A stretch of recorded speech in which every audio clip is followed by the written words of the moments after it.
Bueno, buenas tardes. Como dice la profesora Natalia, vamos a revisar hoy algunos conceptos generales de enzimas.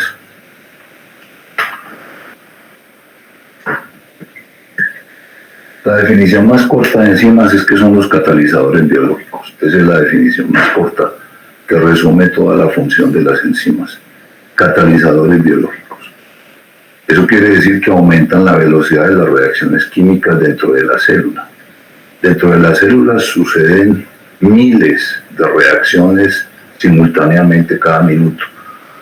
Esa sincronización es muy importante porque eso hace parte pues, de la regulación metabólica. La existencia de las enzimas es indispensable porque nosotros, los sistemas vivos, tenemos unas condiciones fisicoquímicas muy suaves, tenemos una temperatura muy suave, no podemos manejar cambios de temperatura para aumentar velocidad de reacciones químicas, no podemos trabajar con cambios de volumen porque nosotros no somos gases, etcétera, etcétera. Las condiciones nuestras son muy suaves. En esas condiciones tan suaves y con esa cantidad de reacciones químicas realizándose simultáneamente cada segundo, se necesitan unos catalizadores que puedan funcionar a una temperatura tan suave. Por ejemplo, nosotros tenemos 37 grados, que eso es una temperatura muy suave, y no podemos generar gradientes internos de temperatura porque vamos de temperatura constante. O sea que tampoco podemos aumentar velocidades de reacciones aumentando la temperatura corporal. Eso prácticamente no se puede hacer. Por eso la naturaleza, con los sistemas vivos, tuvo que diseñar unos catalizadores que fueran suficientemente potentes, suficientemente rápidos y que funcionaran a las temperaturas que nosotros manejamos y en las condiciones físico-químicas que nosotros manejamos. Por eso surgieron las enzimas. Las enzimas pueden acelerar la velocidad de las reacciones químicas por un factor mayor de 10 a la 6. Inclusive hay enzimas que pueden acelerar la velocidad hasta un factor de 10 a la 14. Eso es extraordinario, es un tope pues que prácticamente es el tope de la máquina perfecta. Hay enzimas que prácticamente se caracterizan por ser máquinas moleculares perfectas. Entonces, esa es la razón de tener enzimas. Desde el punto de vista estructural, las enzimas, todas las que vamos a mencionar, que son las que participan en metabolismo, son proteínas. Pero tenemos que hacer una salvedad ahí. Existen algunos RNA que tienen capacidades catalíticas. Esos RNA están muy limitados a ciertas funciones en el núcleo. Por ejemplo, los RNA que participan en los procesos de corte y empalme de los RNA mensajeros, los RNA que participan en la síntesis de proteínas, los RNA ribosomales. Hay varios RNA que tienen actividad catalítica. Esos poquitos RNA con actividad catalítica se llaman ribosimas, pero solamente voy a mencionar el término, no voy a entrar en detalle. Aquí vamos a hablar exclusivamente de enzimas de naturaleza proteica. O sea, todas las enzimas que vamos a mencionar son de naturaleza proteica. Esas enzimas, esas proteínas, que siguen pues todas las características de las proteínas comunes y corrientes, se regulan igual, tienen las mismas condiciones.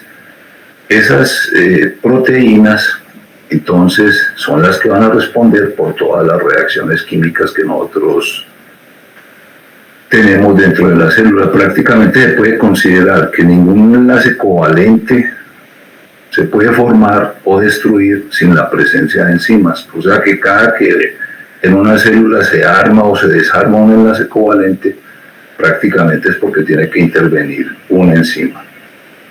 ¿Y por qué tenemos tantas? Una célula típica puede tener 2.000, 2.500 enzimas diferentes, pues porque las reacciones químicas que suceden en las vías metabólicas son muchísimas. Hay vías metabólicas muy largas que tienen hasta 18 enzimas.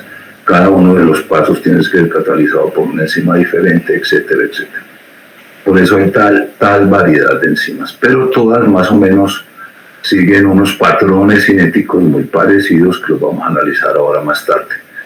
Entonces, las enzimas, ahora la pregunta interesante es por qué las proteínas tienen la capacidad de hacer esa función catalítica, porque no otros polímeros, como los ácidos nucleicos, por ejemplo, o como otros polímeros, como los heteropolisacáridos. Es por la variedad de grupos químicos que exhiben las proteínas. O sea, las proteínas están construidas por 20 aminoácidos, como ya sabemos. Cada aminoácido tiene un grupo químico particular, que es el grupo R, y esos grupos R son muy variables, como lo revisamos cuando vimos proteínas. Hay grupos R que son grandes, pequeños, polares, no polares, con carga, sin carga, con características químicas muy diversas. Esa extraordinaria variedad de grupos químicos que son aportados por los grupos R de los aminoácidos son los que explican por qué las proteínas son las encargadas de catalizar las reacciones químicas. Ningún otro polímero de los que tenemos tiene tal variedad de funciones catalíticas, tal variedad de funciones químicas. Incluso, como vamos a mencionar, las enzimas, la gran mayoría, requieren unos grupos adicionales para completar su función. Las enzimas se pueden clasificar en dos categorías desde ese punto de vista. Hay unas enzimas que solamente tienen aminoácidos en su estructura. Esas son una minoría. Hay muy poquitas enzimas que solamente con los grupos funcionales de los aminoácidos que conforman la proteína puede catalizar pues una reacción química. Son relativamente pocas. La mayoría necesitan, fuera de los grupos químicos que aportan los aminoácidos respectivos, tienen que anexar dentro de la estructura proteica otros grupos químicos que son aportados por moléculas relativamente complejas que se llaman cofactores, y en ese caso esas moléculas que actúan como cofactores enzimáticos se llaman coenzimas. Las coenzimas aportan grupos químicos que las enzimas, que las proteínas normalmente no tienen, pero que hacen falta para ciertas reacciones químicas. Incluso muchas enzimas necesitan metales adicionales. Esa es una de las funciones más importantes de los metales que tenemos que incluir en la dieta diaria. La función principal de los metales que incluimos en la dieta diaria es que muchas enzimas que se catalogan como metaloenzimas requieren la presencia de un cofactor metálico en su sitio catalítico, como vamos a hablar enseguida. Entonces, no solamente los aminoácidos aportan sus grupos químicos particulares, sino que las coenzimas o los cofactores metálicos complementan esa variedad, y eso explica el gran éxito que tienen las enzimas como catalizadores. Por eso nosotros podemos hablar de unas enzimas simples que solamente tienen aminoácidos en su constitución, que repito, es un porcentaje mínimo. La mayoría pertenecen a enzimas complejas que se llaman holoenzimas. Holoenzimas es cuando la enzima ya tiene su cofactor respectivo, y hablamos de que estas enzimas complejas tienen una parte proteica y una parte no proteica. La parte proteica se llama apoenzima, y la apoenzima sola es incapaz de hacer la reacción química. Por lo que les decía ahorita, se necesita complementar con otros grupos químicos adicionales. Entonces, la apoenzima más el cofactor constituyen la holoenzima, que es la parte, que es la enzima activa. La mayoría de las enzimas son holoenzimas, o sea, enzimas que necesitan cofactor. Y como les había dicho ahorita, un cofactor puede ser una molécula orgánica más o menos compleja, en este caso se llama coenzima, o pueden ser un ion metálico. Las enzimas más complejas, las enzimas que catalizan reacciones más complicadas, generalmente necesitan los dos, necesitan tanto las coenzimas como iones metálicos. Entonces, La mayoría de las enzimas pertenecen a esa categoría, son holoenzimas. Aquí quiero resaltar lo siguiente. El concepto de coenzimas es muy importante porque tiene unas implicaciones nutricionales muy grandes para nosotros. Desde el punto de vista nutricional, las coenzimas se relacionan con vitaminas. La mayoría de las coenzimas que nosotros utilizamos para complementar pues el efecto enzimático aquí en las holoenzimas, la mayoría de las coenzimas las tenemos que sintetizar a partir de unos precursores que son las vitaminas, sobre todo las vitaminas hidrosolubles. Las vitaminas hidrosolubles proveen las moléculas a partir de las cuales el organismo sintetiza las coenzimas respectivas. Esa conexión que hay entre vitaminas y coenzimas tiene un impacto nutricional muy importante. ¿Por qué? Porque las vitaminas, como todo el mundo sabe, seguramente son micronutrientes esenciales. Las vitaminas las tenemos que ingerir en la dieta, porque nosotros no podemos sintetizar esas moléculas. Entonces, esa conexión entre vitaminas y coenzimas explica pues un mecanismo de enfermedad que se observa todavía pues en muchas regiones, inclusive en nuestro medio, que son las hipovitaminosis o las avitaminosis. Si la dieta no provee una vitamina determinada, se deja de sintetizar una coenzima o varias coenzimas determinadas y eso genera un trastorno metabólico que produce unos síntomas y un cuadro clínico que nosotros llamamos hipovitaminosis o avitaminosis. Al final, cuando terminemos la parte de enzimas, vamos a revisar la parte de vitaminas y coenzimas porque esto tiene unas implicaciones enormes desde el punto de vista nutricional y desde el punto de vista pues, de salud, inclusive de salud pública, porque hay poblaciones que carecen de las vitaminas necesarias para un buen funcionamiento. Entonces, repito, la mayoría de las enzimas son holoenzimas. Necesitan cofactores, bien sea moléculas orgánicas o bien sea cofactores metálicos. Cuando nosotros hablamos de proteínas, estamos hablando de unas macromoléculas que son polímeros de aminoácidos, eso ya lo sabemos, polímeros de aminoácidos que tienen la característica de que cuando se sintetizan y cuando son sintetizadas a partir de los ribosomas, por aquí sale la proteína, sale la cadena polipeptídica, a partir de los ribosomas, utilizando como plantilla pues un RNA mensajero, esa cadena polipeptídica, una vez que sale de los ribosomas en contacto con el agua, sufre un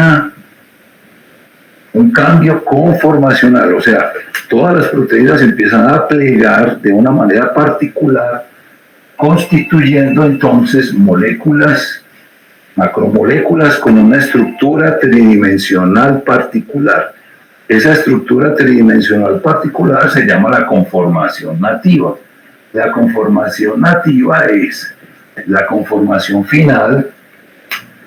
Recuerden que alguna vez revisábamos los niveles de estructura proteica, primario, secundario, terciario y cuaternario.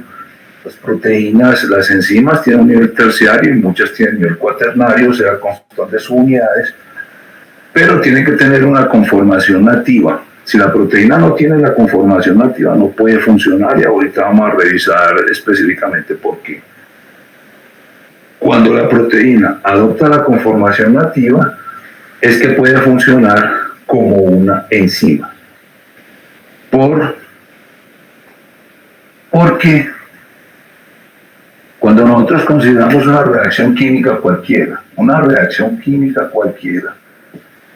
la nomenclatura que nosotros utilizamos cuando hablamos de enzimas es que los reactivos los vamos a llamar sustratos y a los productos los vamos a llamar productos. Pero vamos a hablar de sustratos de ahora en adelante. Los sustratos son los reactivos que son transformados por enzimas en productos. ¿Por qué se hace tanto énfasis en que la conformación nativa tiene que estar presente para que la enzima funcione?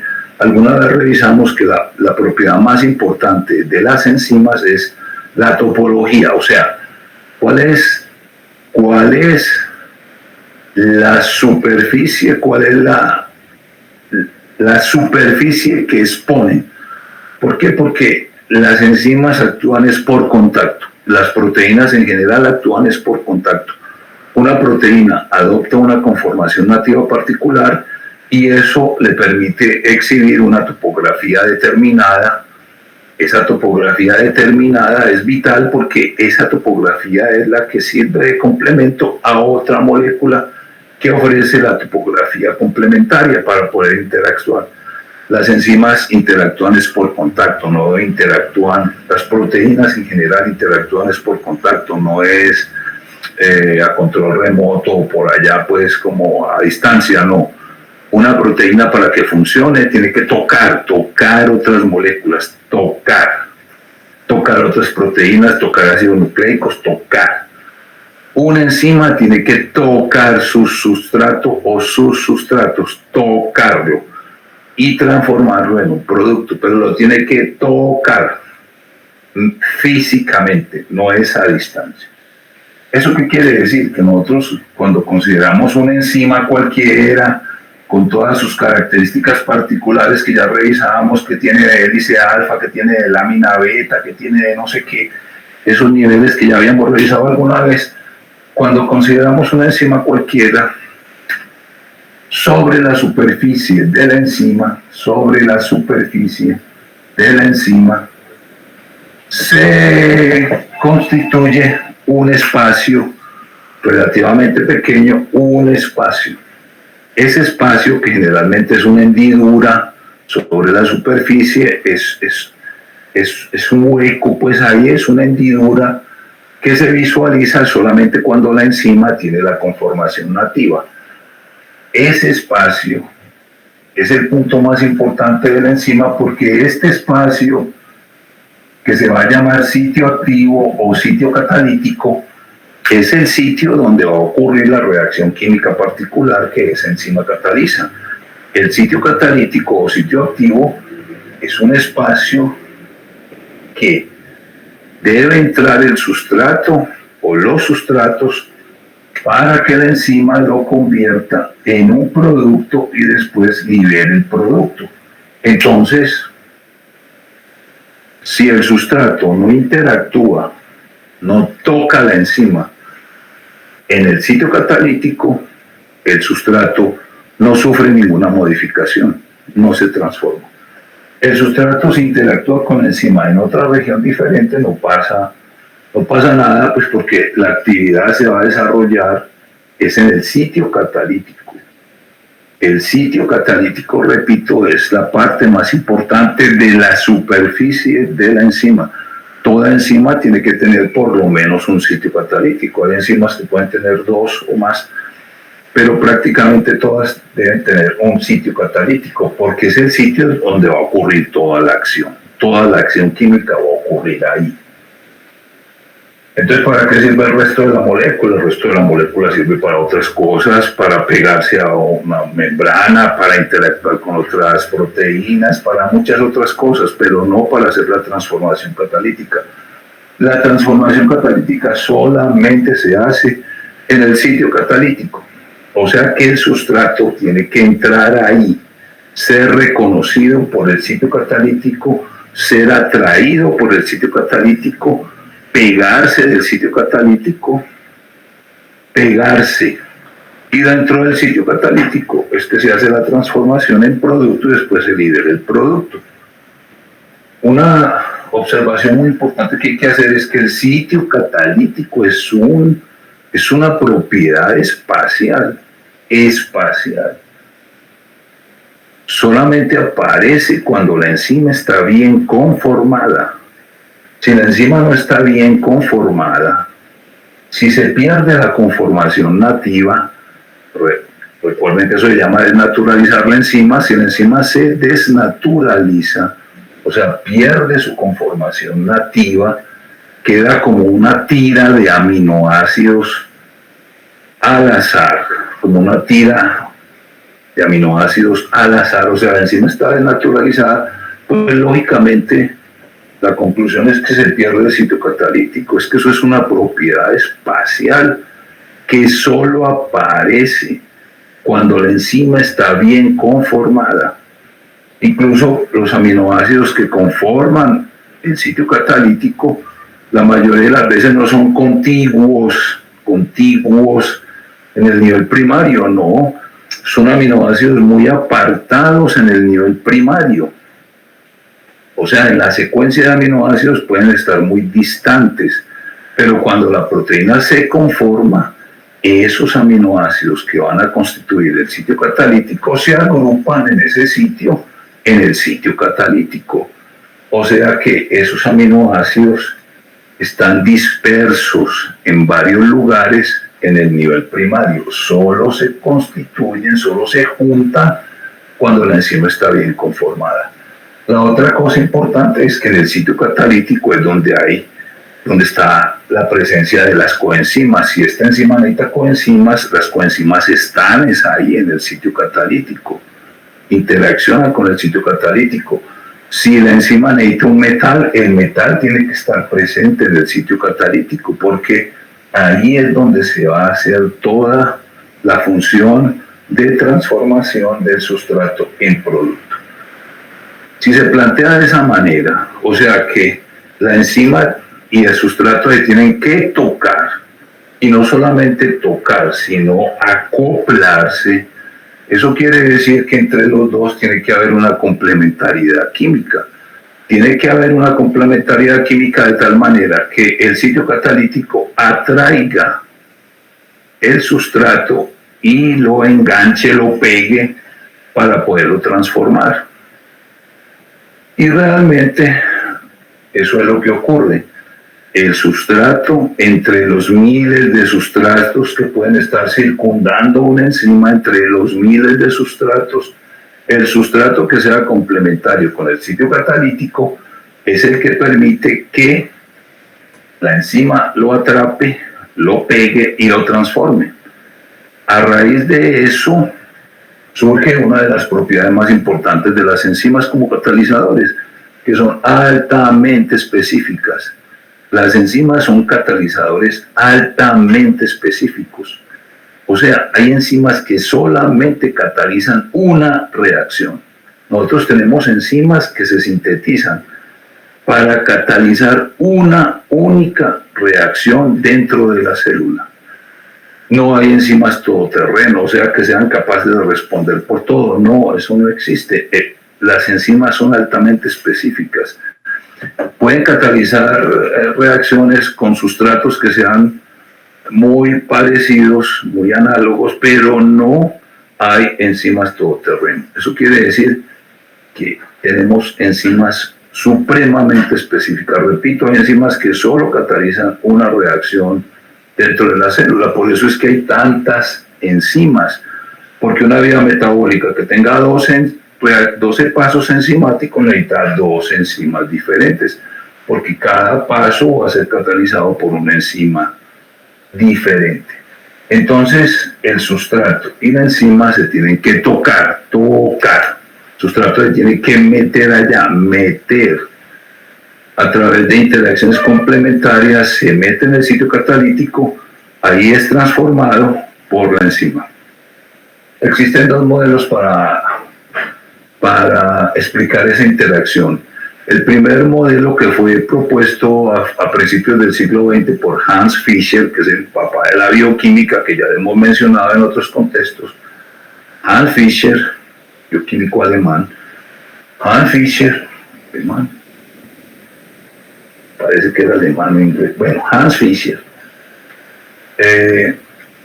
propuso el primer modelo para explicar cómo es que una enzima interactúa con un sustrato, el modelo llave-cerradura. El modelo llave-cerradura es el que resume todo lo que he dicho. O sea, es como si fuera una llave dentro de una cerradura. La llave entra, varias llaves pueden entrar a una cerradura, pero solamente una llave es la que puede abrir la cerradura. El modelo de llave cerradura que se consideró por muchos años como el modelo más adecuado, posteriormente fue refinado con un modelo diferente que se llama el modelo del encaje inducido. ¿Por qué hubo que refinar ese modelo? El modelo de llave cerradura es un modelo muy rígido. Ese modelo plantea que la molécula enzimática es una molécula rígida que no sufre ningún cambio cuando interactúa con su sustrato. O sea, como si fuera pues una cerradura. La cerradura no se modifica cuando la llave entra y abre la cerradura. Posteriormente se encontró que así no funciona. La mayoría de las enzimas necesitan no, cuando interactúan con el sustrato, la interacción de la enzima con el sustrato induce un cambio conformacional en la enzima. Es como si la enzima hiciera un cambio conformacional para acercarse más al sustrato, a los sitios químicos que van a ser modificados. Entonces el sustrato entra y la enzima, como es una molécula flexible, las proteínas son moléculas flexibles, no son moléculas estáticas, son moléculas muy flexibles. La enzima sufre una pequeña modificación, y a veces no tan pequeña, a veces es muy manifiesta, de tal manera que como que abrazara el sustrato y lo ubicara en las condiciones óptimas para transformarlo en producto. Por eso el modelo que se acepta ahora, que se ajusta más a lo que estoy hablando, es el modelo del encaje inducido, en donde se plantea que la interacción con el sustrato no solamente va a cambiar el sustrato, sino que cambia la enzima y la vuelve más adecuada la interacción enzima-sustrato en el sitio catalítico para poderlo transformar en producto. Encaje inducido. Bueno, entonces la parte más importante es el sitio catalítico.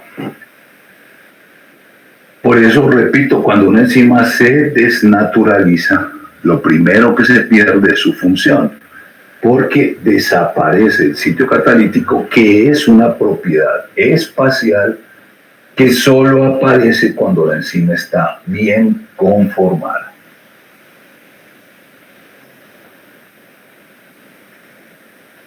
Se conocen más de 5.000 enzimas diferentes y cada vez, a medida que progresa la investigación, aparecen nuevas enzimas en distintos sistemas biológicos. Todas esas enzimas se pueden agrupar en 6 categorías. 6 categorías. En la primera categoría tenemos unas enzimas que se llaman oxidorreductasas. El nombre es suficientemente informativo. Las oxidorreductasas, que son enzimas muy numerosas, tenemos más de 1.000 enzimas que se catalogan como oxidorreductasas.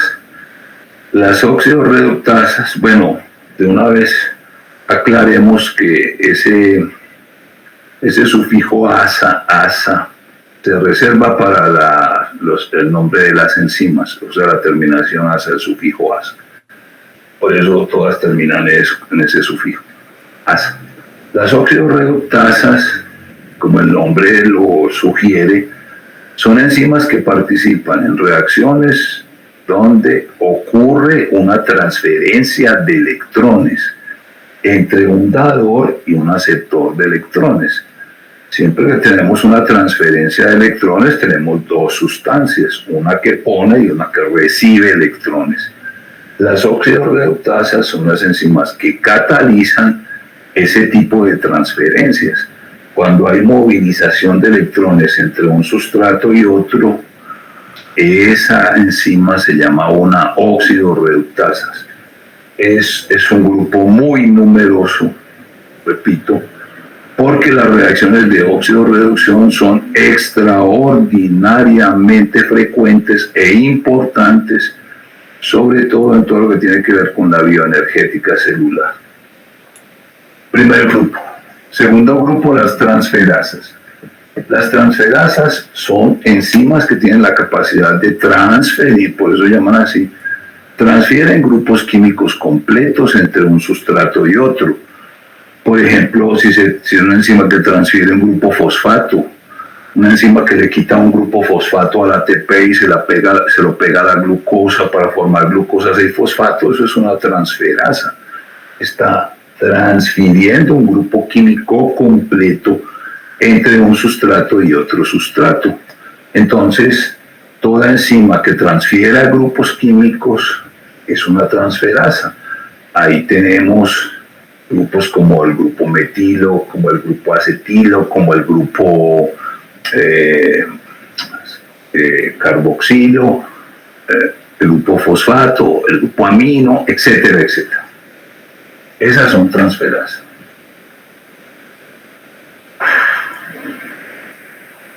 Hidrolasas. Las reacciones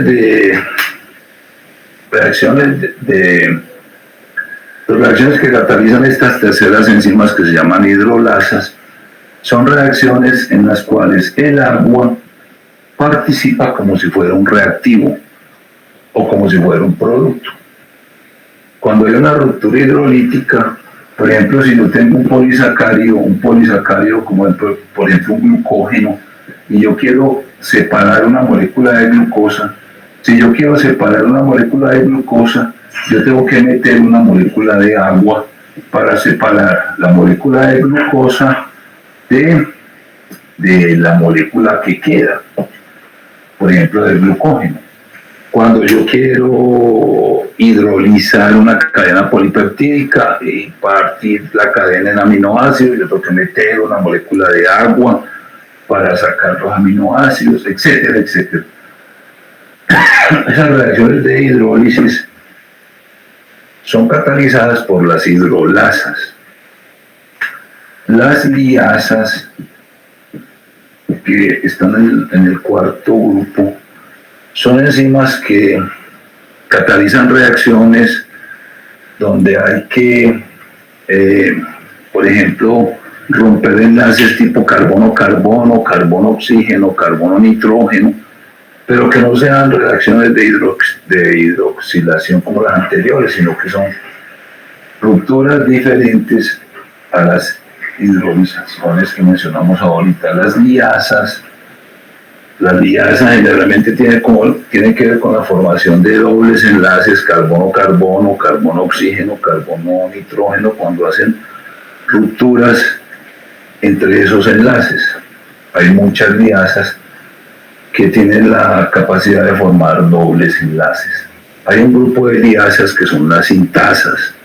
Las sintasas las menciono porque se pueden confundir con las sintetasas. Las sintasas pertenecen al grupo 4, son liasas, son moléculas que pueden unir dos moléculas entre sí, pero no gastan energía, no gastan moléculas de ATP. Si hay una enzima que une dos moléculas, pero en esa unión no gasta moléculas de ATP, no es una sintetasa, es una sintasa y pertenece al grupo 4. El grupo 5 son isomerasas. El término es suficientemente ilustrativo. Cuando una enzima convierte una sustancia en un isómero, por ejemplo, enzimas que convierten una glucosa en una galactosa, una glucosa por ejemplo, una glucosa en una manosa, entonces una epimerasa, esas son isomerasas. Y por último, las ligasas. Las ligasas sí son enzimas que unen dos moléculas, pero necesitan energía, y esa energía la provee el ATP. O sea que las ligasas solamente pueden unir moléculas si está presente el ATP que aporta la energía para esa unión. Cualquier enzima de las que se han descubierto se puede meter en uno de estos 6 grupos. Incluso se sospecha que cualquier enzima nueva que aparezca generalmente cabe dentro de uno de estos 6 grupos. Esos son los 6 grupos generales en que se clasifican las enzimas. Cuando uno mira un libro o un artículo sobre enzimas, siempre aparece entre paréntesis un código que es este código. Esto quiere decir clasificación internacional de enzimas, y hay que ponerlo siempre que uno va a hablar de una enzima, le tiene que poner el código, porque ese código es único para esa enzima. Ese código tiene 4 dígitos. El primer dígito es el grupo, o sea que el primer dígito solamente puede ser de 1 a 6, el primer dígito es el grupo, el segundo dígito es el subgrupo, cada uno de los grupos tiene varios subgrupos, eso está bien clasificado, después vienen los subgrupos, y por último aparece el nombre individual de cada enzima. Entonces, cada enzima que se reporte en un artículo científico tiene que tener su código internacional, que es el que determina la individualidad de esa enzima particular. Entonces, las enzimas tienen esa característica. Son enzimas que necesitan, la mayoría, repito, o coenzimas o cofactores metálicos, y que funcionan en el sitio catalítico, que es una propiedad espacial. La pregunta que sigue es, ¿por qué las enzimas alcanzan tales velocidades en cuanto a las reacciones químicas intracelulares? O sea, ¿cuál es la razón que explica por qué una enzima incrementa tanto la velocidad de una reacción química? Para revisar eso tenemos que mencionar algo sobre química pues muy elemental, que dice: cuando usted tiene un reactivo y lo quiere transformar en un producto,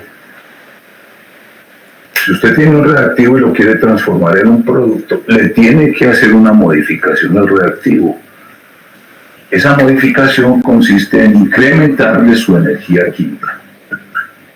Cuando usted le incrementa la energía química al reactivo, tiene posibilidad de transformarlo en un producto. O sea, por ejemplo, la glucosa, que es un combustible, se puede transformar en CO2 más agua en presencia de oxígeno. Se puede transformar en CO2 más agua. Pero si usted tiene la glucosa y no le hace ningún incremento en su energía química, la glucosa va a permanecer ahí todo el tiempo. Para usted transformarla en CO2 más agua en presencia de oxígeno, la tiene, por ejemplo, que calentar, le tiene que incrementar su energía interna. Si no hace eso, no se va a transformar.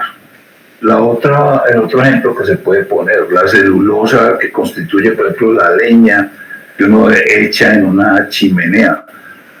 Esa leña, si usted la deja quieta en un sitio, ahí permanece todo el tiempo. Pero si usted la echa en la chimenea, se incrementa la energía química de esa celulosa y de esos componentes de la leña, y la leña, en presencia de oxígeno, se transforma en CO2 más agua. O sea, en resumen, toda reacción química procede porque los reactivos, se incrementa la energía química de los reactivos, y ese incremento es lo que permite la transformación en producto. Hagamos eso más visual, pongamos aquí la energía pues interna de reactivos y productos, y aquí ponemos el progreso de la reacción. Supongamos que yo tengo esta reacción que es muy sencilla, A se convierte en B. Supongamos que eso sea pues una reacción de isomerización, una sustancia se va a transformar en otra. Si yo voy a hacer esa transformación, yo parto de una energía inicial que es esta. Incremento la energía, llego hasta este punto y después se convierte en el producto. Incremento la energía inicial.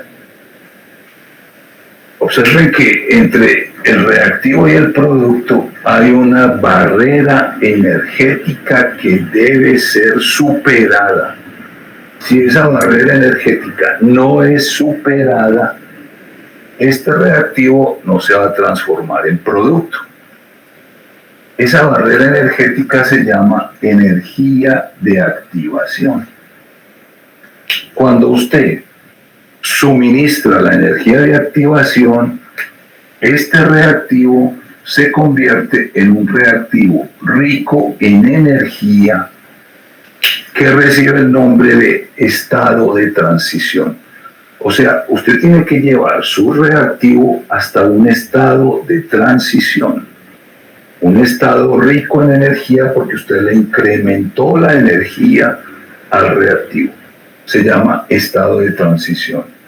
Cuando usted supera esa barrera energética, después de que supera el estado de transición, ya se puede convertir en el producto. Mientras no supere esta barrera, no hay reacción química. Entonces uno dice, ¿eso por qué es importante? Pues porque eso garantiza la estabilidad de la materia como la conocemos. Si no existiera esa barrera energética, no estaríamos aquí. O sea, lo que garantiza que la materia tenga cierta constancia en el tiempo y en el espacio es esa barrera energética. Por eso nosotros podemos tener muebles de madera, que es un combustible muy bueno, y esos muebles de madera persisten por un tiempo indefinido, a no ser que usted ponga las condiciones para que se supere esa barrera energética y ese combustible se convierte en CO2 más agua. Entonces, la energía de activación es una barrera energética que garantiza que los materiales, como los conocemos, tengan su estabilidad mecánica en tiempo y espacio, porque si no sería un caos y prácticamente no estaríamos aquí. Esa barrera energética es la que hay que superar cuando una reacción química se va a realizar, o sea, cuando unos sustratos se van a convertir en productos. Cuando usted mete un catalizador, que puede ser un catalizador orgánico, pues como las enzimas, o un catalizador inorgánico, porque en química inorgánica pues también hay otros catalizadores. Si usted mete un catalizador, lo que hace el catalizador es que disminuye esta barrera energética, la disminuye drásticamente. Esa disminución de la barrera energética, de la energía de activación, es lo que garantiza que la reacción proceda a mayor velocidad. Eso es lo que hacen las enzimas. Las enzimas lo que hacen es proveer un sitio catalítico para que los reactivos estén en las condiciones óptimas para transformarse en productos. Y no solamente provee un sitio específico, sino que la misma enzima participa en la transformación de reactivos en productos. Fíjense que si nosotros tenemos, por ejemplo, una reacción hipotética como esta, A más B produce C, o sea que esta sustancia tiene que reaccionar con esta para producir una tercera sustancia. Si esto lo tuviéramos en un medio físico como una solución, por ejemplo, aumentando la temperatura de esa solución, se aumenta la probabilidad de que esta molécula choque con esta molécula y sea un choque efectivo de tal manera que se convierte en C. Pero fíjense que eso es un evento netamente aleatorio. Si yo aumento la temperatura corporal, la temperatura del medio de la solución, se aumenta la energía cinética de los reactivos y aumenta pues la probabilidad de que se den choques efectivos. O sea, el aumento de temperatura aumenta la velocidad de las reacciones químicas, pero ya les dije al principio que nosotros no podemos hacer eso. Entonces, ¿qué pasa a nivel biológico, por ejemplo, con los catalizadores? Que la enzima pone un sitio donde entra A y donde entra B, no solamente pega A y B, sino que facilita que A y B reaccionen para producir C. O sea que la presencia de un sitio catalítico disminuye enormemente ese efecto aleatorio que tiene la reacción si no hay un catalizador presente. Cuando no hay un catalizador presente es todo un proceso aleatorio. La presencia de un sitio catalítico disminuye esa aleatoriedad y por eso aumenta enormemente las posibilidades de que A y B reaccionen y se produzca C. Porque, repito, no solamente provee un sitio para eliminar la aleatoriedad, sino que la misma enzima participa para que A y B reaccionen y se produzca C. Esos eventos son los que explican por qué aumenta enormemente la velocidad de una reacción química cuando está presente una enzima. O sea que podemos generalizar entre las características de las enzimas, podemos generalizar. Primero, disminuyen la energía de activación. Así es como actúan. Segundo, no se consumen. Los catalizadores no se consumen. Si un catalizador se consumiera, sería un reactivo más. Los catalizadores por definición no se consumen. Las enzimas por definición no se consumen. O sea, una enzima cataliza una reacción y después de que transforma el sustrato en producto, libera el producto y la enzima queda intacta. O sea, no sufre ninguna modificación permanente o sustancial. Durante la transformación, claro que hay grupos químicos de la enzima que se modifican en el sitio catalítico, pero una vez que se libera el sustrato, la enzima se recupera. Por eso una enzima puede catalizar miles de reacciones por segundo, porque la enzima no se modifica durante su actividad. Profe, Entonces, pero quiero mencionar que existen, y sobre todo en otros organismos y especies, enzimas que tienen actividad autocatalítica, es decir, que ellas hacen su acción y después se digieren a sí mismas. Eso es muy importante, correcto, eso es muy importante. Eso es muy importante. Pero el sustrato en sí no es el que puede, o sea, ellas no participan, no se modifican durante la transformación del sustrato en producto. Pueden sufrir una autocatálisis después, posteriormente. Sí, correcto lo que dice la profesora. Entonces, disminuyen la energía de activación, no se consumen durante la reacción, aumentan la velocidad de la reacción química. Y otro asunto muy importante, no modifican la constante de equilibrio de la reacción. Si usted tiene una reacción como estas, A más B produce C, usted impulsa la reacción, una vez que se empieza la reacción, uno puede esperar un tiempo hasta que la reacción alcance un equilibrio. O sea, uno puede dejar que la reacción alcance el equilibrio o no, depende de lo que uno esté buscando. Si usted deja que la reacción alcance el equilibrio, cuando la reacción alcance el equilibrio ya ponemos dos flechas. ¿Por qué? Porque la condición de equilibrio significa que llegamos a un estado tal que tenemos reacción directa, pero vamos a tener también reacción inversa. Eso quiere decir que si yo dejo que esta reacción alcance el equilibrio, voy a tener reacción de izquierda a derecha, pero también voy a tener reacción de derecha a izquierda.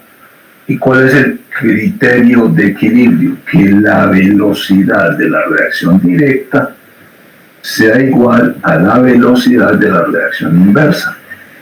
Si las dos velocidades se hacen iguales, esa reacción alcanzó el equilibrio y las concentraciones de esos reactivos y productos ya no se van a modificar en el tiempo.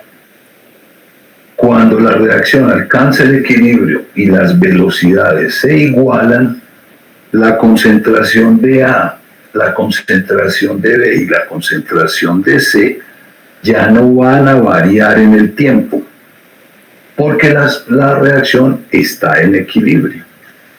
Por eso, cuando la reacción está en equilibrio, las concentraciones ya no van a variar en el tiempo, yo puedo calcular la constante de equilibrio. Por eso este término se llama constante de equilibrio, porque esa constante de equilibrio es igual a la concentración de los productos sobre la concentración de los reactivos. Y como esas concentraciones ya no van a variar en el tiempo, entonces esta relación de productos y reactivos da un valor constante, porque se supone que el sistema alcanzó un estado donde la velocidad de los reactivos de izquierda a derecha es igual a la velocidad de derecha a izquierda. Entonces yo puedo calcular la constante de equilibrio y es un término constante para cada equilibrio. Pero si yo tengo una reacción en equilibrio y yo meto un catalizador, el catalizador no me va a modificar la constante de equilibrio. ¿Por qué? Porque es que la constante de equilibrio es un parámetro termodinámico. Lo que defina las concentraciones de equilibrio en una reacción determinada, eso depende de las condiciones termodinámicas de la reacción. La constante de equilibrio es un parámetro termodinámico. Y las enzimas, los catalizadores, lo que modifican es los parámetros cinéticos. Entonces, por eso, si yo meto un catalizador, la reacción alcanza el equilibrio, el valor de la constante de equilibrio no cambia. Entonces, ¿qué es lo que cambia? El tiempo para alcanzar el equilibrio. Si yo meto un catalizador, el tiempo para alcanzar el equilibrio se disminuye drásticamente. Por ejemplo, si una reacción tardaba 1 hora para alcanzar el equilibrio y yo meto un catalizador, el catalizador hace que el equilibrio se alcance en cuestión de 1 minuto o en cuestión de segundos. Esa es la diferencia, pero el valor final es el mismo con o sin catalizadores, porque repito, la constante de equilibrio es un parámetro termodinámico, no es un parámetro cinético. Estas son las características de los catalizadores y de las enzimas, y le podemos agregar lo que dije al principio, son catalizadores altamente específicos. ¿Por qué? Por lo que ya vimos, porque la enzima solo tolera cierto tipo de sustrato que sea complementario con su sitio catalítico. Estas son las características más importantes de las enzimas como catalizador. Disminuyen la energía de activación, no se consumen, aumentan la velocidad, no modifican la constante de equilibrio y son altamente específicas. Cuando hablamos entonces de catálisis, estamos hablando de velocidad de reacciones químicas. Eso nos mete entonces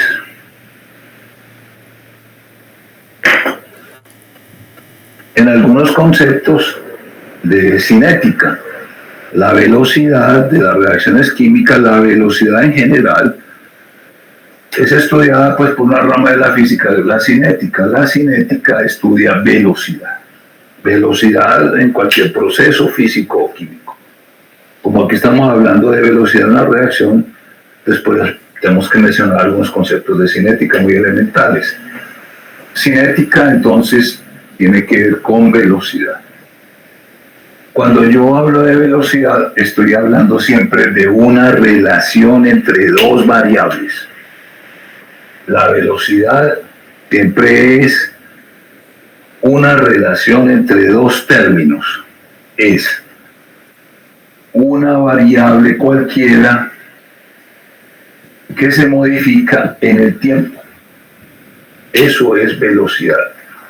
Cualquier variable que se modifica en el tiempo permite medir la velocidad. Por ejemplo, si usted habla de kilómetros por hora, que ese automóvil recorre 50 kilómetros por hora, eso es espacio sobre tiempo. Esto está hablando de una cantidad determinada, 50 kilómetros es el espacio en un tiempo determinado, en una hora. Entonces, ese es un concepto de velocidad válido, porque estamos hablando de una cantidad que se modifica en el tiempo. Hay muchos procesos químicos o físicos que permiten hablar de velocidad. Por ejemplo, crecimiento sobre tiempo, interés en términos económicos, interés sobre tiempo, etcétera, etcétera. Cuando nosotros hablamos de reacciones químicas, por ejemplo, pues vamos a poner aquí esta reacción que es la más sencilla de todas. Una sustancia se convierte en otra. Cuando nosotros hablamos de velocidad en una reacción química, lo que se va a modificar en el tiempo son las concentraciones de reactivos y productos. Si nosotros tenemos esta reacción química, que es una reacción química pues muy sencilla, yo puedo establecer un gráfico aquí donde tengo progreso de la reacción y aquí tengo concentración de A o concentración de B. Por ejemplo, analicemos cómo varían las concentraciones de reactivos y productos en esta reacción tan sencilla. Supongamos que yo estoy, aquí no voy a poner progreso de la reacción, aquí voy a poner es tiempo. Aquí voy a poner es tiempo. Tiempo contra concentración. Supongamos que yo estoy en el tiempo cero. El tiempo cero quiere decir el tiempo donde yo todavía no tengo reacción, apenas voy a empezar la reacción. En el tiempo cero, la concentración de A es la máxima que yo tengo. A sub cero es la concentración máxima porque todavía no he impulsado la reacción, no la he promovido. Entonces la concentración de A es la máxima y lógicamente la concentración de B es cero porque todavía no hay reacción. Supongamos que yo promuevo la reacción, la impulso la reacción. ¿Cómo van a variar los reactivos y productos? La concentración de A empieza a variar de esta manera y la concentración de B empieza a subir de esta manera. Ese es el comportamiento típico de una reacción. Los reactivos disminuyen progresivamente en el tiempo hasta que llega un momento en que la concentración de los reactivos se estabiliza en el tiempo. Los productos aumentan progresivamente en el tiempo hasta que llega un momento en que la concentración de los productos se estabilizan en el tiempo. Ese es el comportamiento típico de una reacción. Observen que aquí se plasma, en un gráfico de estos sencillo, se plasma lo que estábamos analizando hace un momento. Observen que las gráficas tienden a estabilizarse en el tiempo. ¿Qué quiere decir? Que las concentraciones disminuyen pero se estabilizan en el tiempo. Los productos aparecen progresivamente hasta que su concentración se estabilice en el tiempo. Cuando las concentraciones de reactivos y productos se estabilizan en el tiempo, es cuando la reacción alcanzó el equilibrio y yo puedo calcular la constante de equilibrio. De este tiempo en adelante, la reacción alcanzó el equilibrio y las concentraciones de reactivos y productos no se van a modificar en el tiempo. Entonces yo digo, la reacción entró en equilibrio y yo puedo calcular la constante de equilibrio de este punto, de este tiempo en adelante, porque las concentraciones no variarán en el tiempo, no lo está mostrando el gráfico. Antes no. Observen que hay un tiempo, entre el tiempo cero y el tiempo de equilibrio, hay un tiempo. Este tiempo es un tiempo donde la reacción no está en equilibrio. No está en equilibrio en este tiempo. O sea, hay un tiempo para alcanzar el equilibrio. Ese tiempo puede ser minutos, segundos, horas, años, cualquier periodo de tiempo. Pero si le damos el tiempo suficiente a una reacción particular, alcanza el equilibrio. Pero siempre hay un tiempo para alcanzar el equilibrio. ¿Qué es lo que hace un catalizador? Aquí lo podemos visualizar.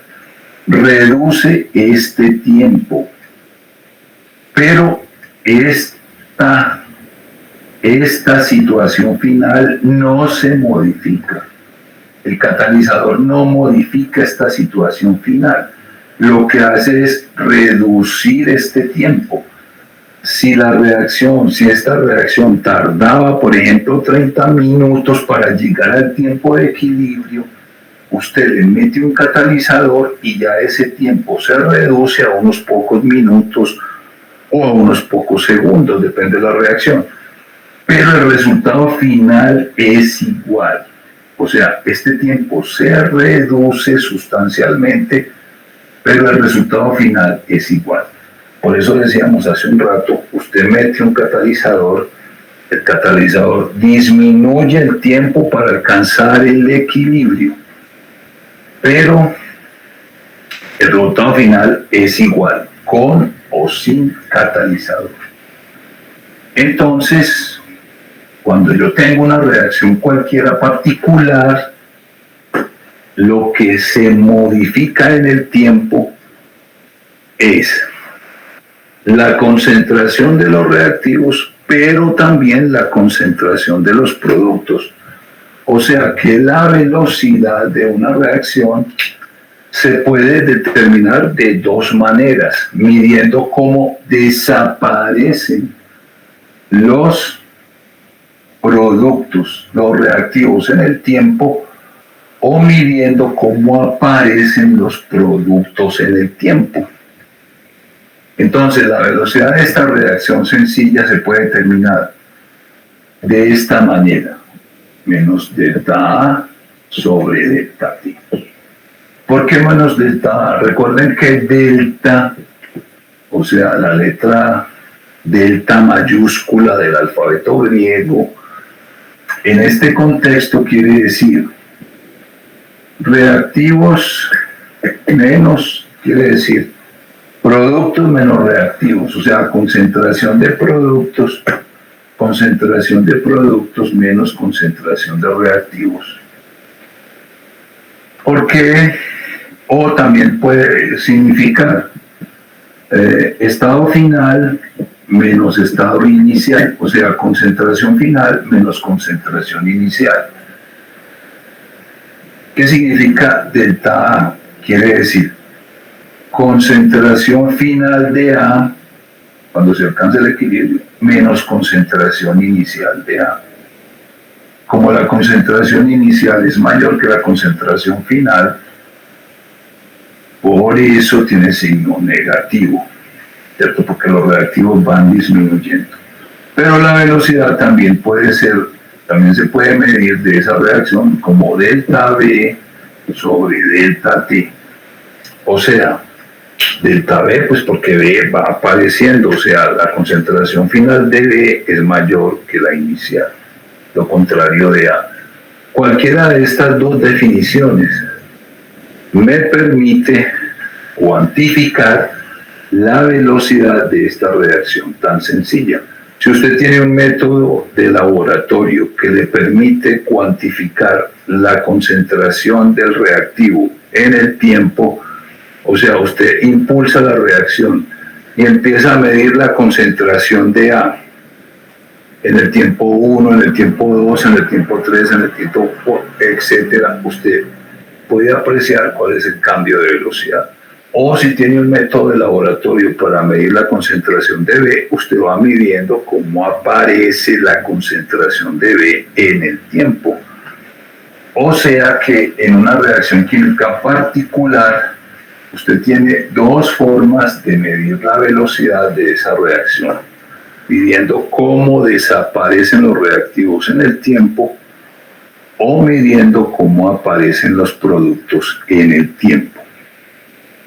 Supongamos que usted tiene una forma de medir la velocidad de una reacción. Supongamos. Supongamos que usted tiene forma de medir la velocidad de una reacción. Y usted va a medir la velocidad de una reacción modificando la concentración del reactivo, por ejemplo. O sea, usted empieza con reactivos con poquito reactivo y le mide la velocidad, aumenta el reactivo y le mide la velocidad, aumenta la concentración del reactivo y mide la velocidad de la reacción. Y supongamos que usted encuentra que cuando la concentración del reactivo es 1, la velocidad es 1, si la concentración del reactivo es 2, la velocidad es 2, si la concentración del reactivo es 3, la velocidad es 3, etc. Esta es una primera posibilidad, que la concentración, que la velocidad y la concentración varíen de una manera directamente proporcional. O sea, usted pone velocidad es directamente proporcional a la concentración de A a la primera potencia. Esa es una primera posibilidad. Si la velocidad es directamente proporcional a la concentración del reactivo a la primera potencia, usted dice, eso es una cinética de primer orden. Cinética de primer orden. Cuando la velocidad es directamente proporcional a la concentración de un reactivo, o sea que usted con poquito reactivo tiene menos velocidad de la reacción, pero si usted aumenta el reactivo, la velocidad va incrementándose. ¿Cómo se cambia una proporcionalidad, que es un hallazgo experimental? Fíjese que esto es un hallazgo experimental. La velocidad es directamente proporcional a la concentración de A. Eso es un hallazgo experimental. ¿Cómo cambio yo una proporcionalidad en una igualdad? Todo el mundo sabe, me imagino, que es multiplicando por una constante. Si yo multiplico por una constante, yo convierto esa proporcionalidad en una constante. ¿Qué quiere decir? Que B sobre concentración de A es constante. Eso caracteriza una cinética de primer orden. Una cinética de primer orden tiene esa característica, esa ecuación matemática. La velocidad es directamente proporcional a la concentración de A. Eso corresponde a esta ecuación, pues que uno la ve por áreas de bachillerato. Y es igual a mx. Y, x, m la pendiente. Y la gráfica sería una recta que pasa por el origen. Cuando la velocidad y la concentración son directamente proporcionales, utilizando pues la primera potencia de A, yo digo que esto es una cinética de primer orden. Y cuando usted grafica velocidad contra concentración de A, le tiene que dar una recta que pasa por el origen, que se ajusta a la ecuación y es igual a m por x. Eso es una cinética de primer orden. Las cinéticas de primer orden son las más comunes en el contexto biológico. Nosotros tenemos muchos procesos bioquímicos que siguen cinéticas de primer orden. Por ejemplo, la forma en que se eliminan a través de la orina muchas sustancias siguen una cinética de primer orden, que quiere decir que si usted tiene más sustancias, se elimina más por la orina. Si usted tiene menos sustancias, se elimina menos por la orina. Muchas Muchos procesos de eliminación a través de la orina siguen cinéticas de primer orden. Muchas modificaciones que se ocurren a nivel hepático, por ejemplo, la transformación de ciertos productos, de ciertas sustancias en productos, siguen cinéticas de primer orden, por ejemplo, a nivel hepático. O sea, nosotros tenemos muchos procesos bioquímicos que siguen cinéticas de primer orden. Por eso esa es la cinética más importante desde el punto de vista biológico. Pero si yo tengo, por ejemplo, que esta es la velocidad y esta es la concentración de A, y yo encuentro que la concentración de 1, la velocidad es 1, la concentración de A es 2, la velocidad es 4, la concentración de A es 3, la velocidad es 9, etcétera, etcétera. Entonces aquí lo que tengo es que la velocidad es directamente proporcional a la concentración de A, pero al cuadrado. Eso es una cinética de segundo orden.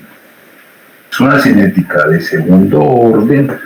Y si yo convierto esto en una ecuación, se convierte en esta ecuación. Esto se llama constante cinética de segundo orden. Se me olvidaba mencionar que ahora K sub 1, K minúscula sub 1, era una constante cinética de primer orden. Esta es constante cinética de segundo orden.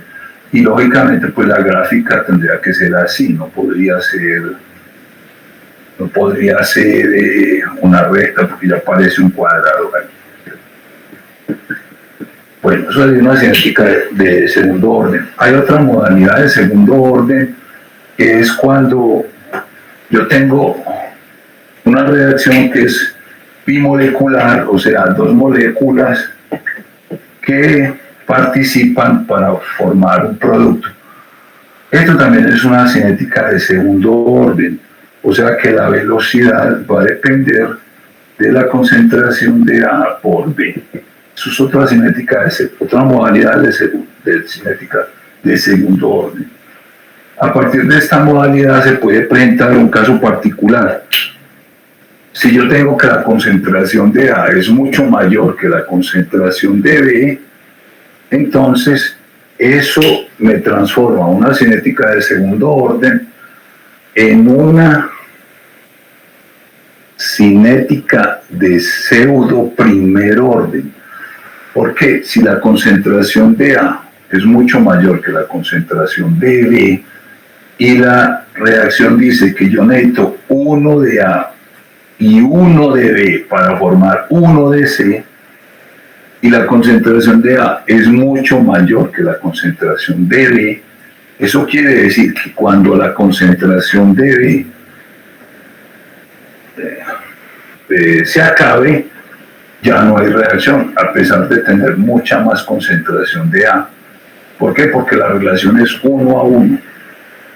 Estas características, que yo tengo una reacción bimolecular, pero una de las dos moléculas está más concentrada que la otra, eso implica que la velocidad ya no va a depender de la concentración de A y de B, sino de la concentración de B.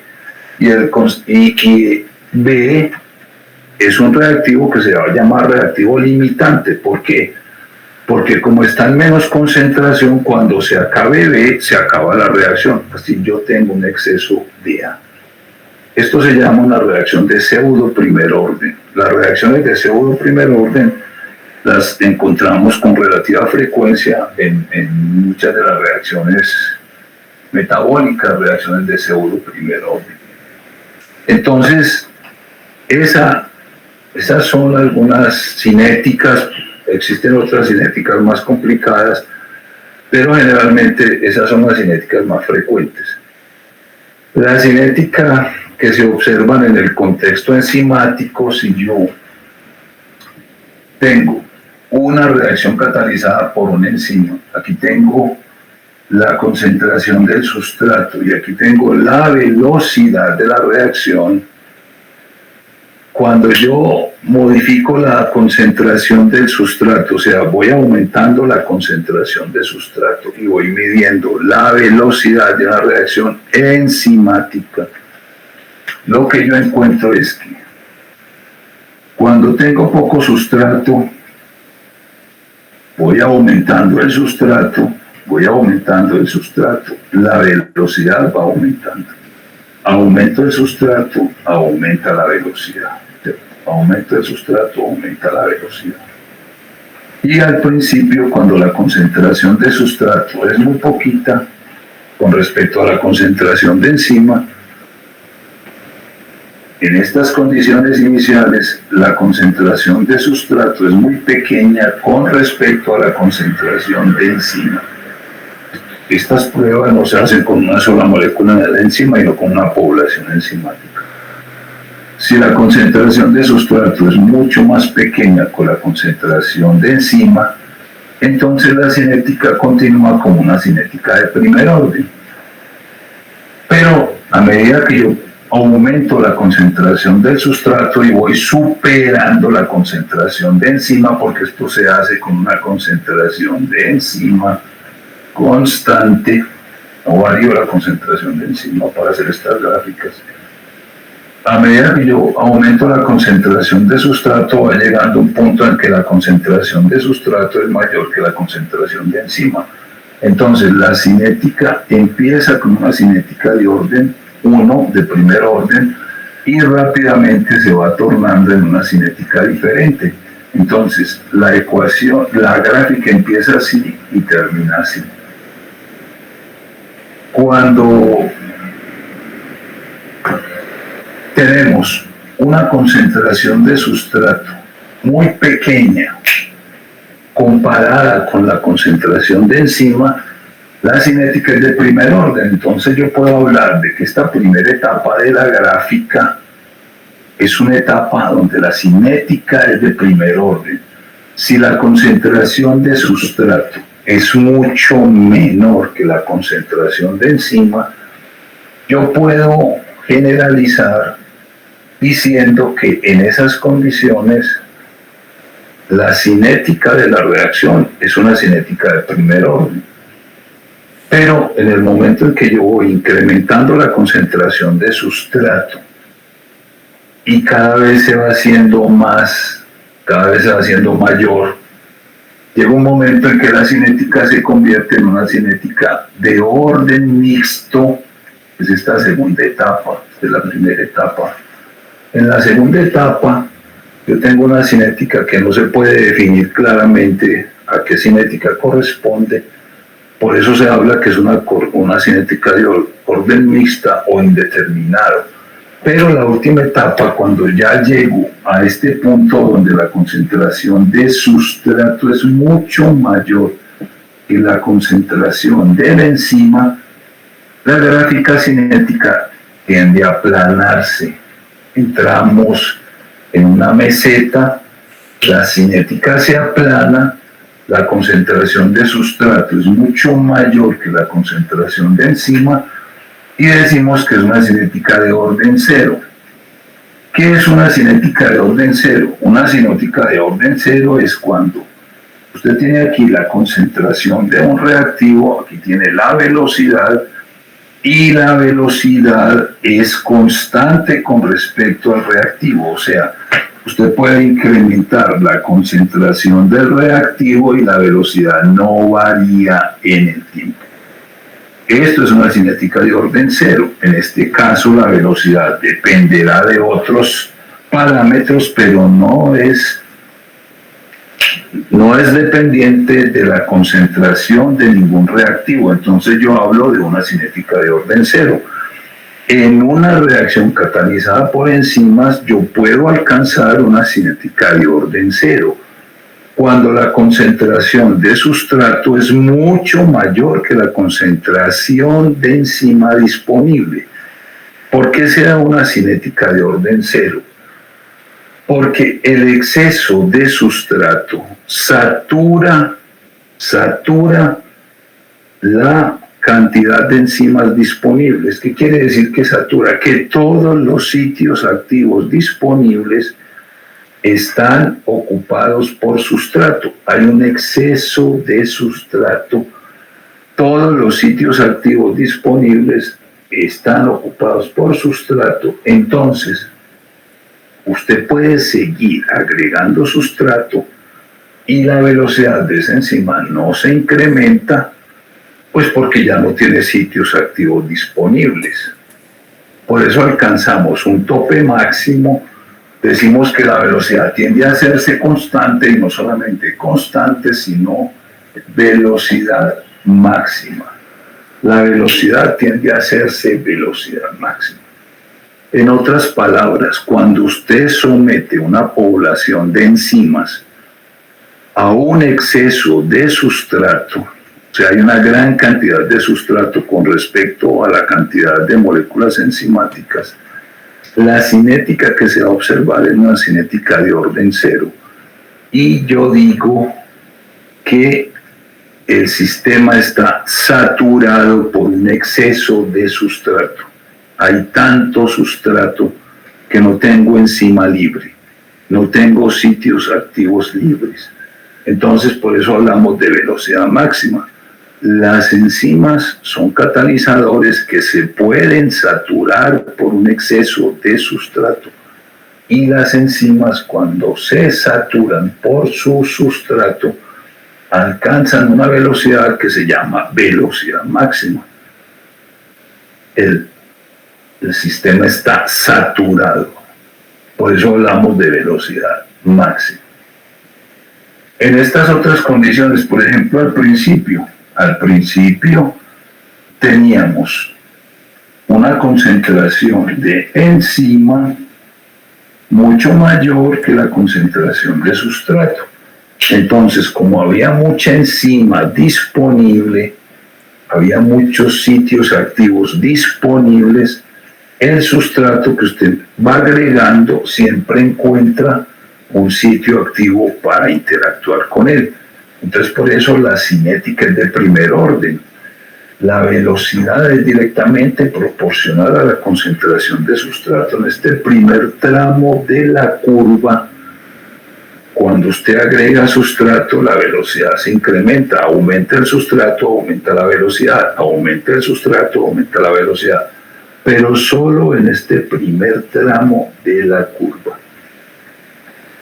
Este comportamiento es el comportamiento que exhiben la mayoría de las enzimas. Las únicas enzimas que no exhiben este comportamiento son unas enzimas particulares que llaman enzimas alostéricas y que las vamos a contemplar en la próxima reunión. Pero la mayoría de las enzimas, las que no son alostéricas, muestran esta cinética, esta curva que se grafica de esta manera. Es una hipérbola rectangular. En geometría, una curva de estas corresponde a una hipérbola rectangular.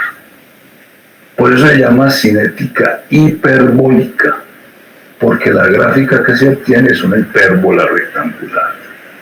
También se llama cinética típica, porque la mayoría de las enzimas exhiben esta cinética cuando se exponen a concentraciones crecientes de sustrato. O también se llama cinética de Michaelis y Menten.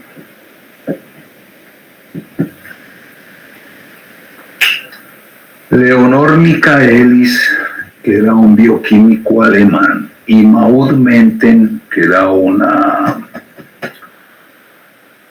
bioquímica canadiense, cuando se reunieron en Berlín a principios del siglo XX, plantearon esta gráfica.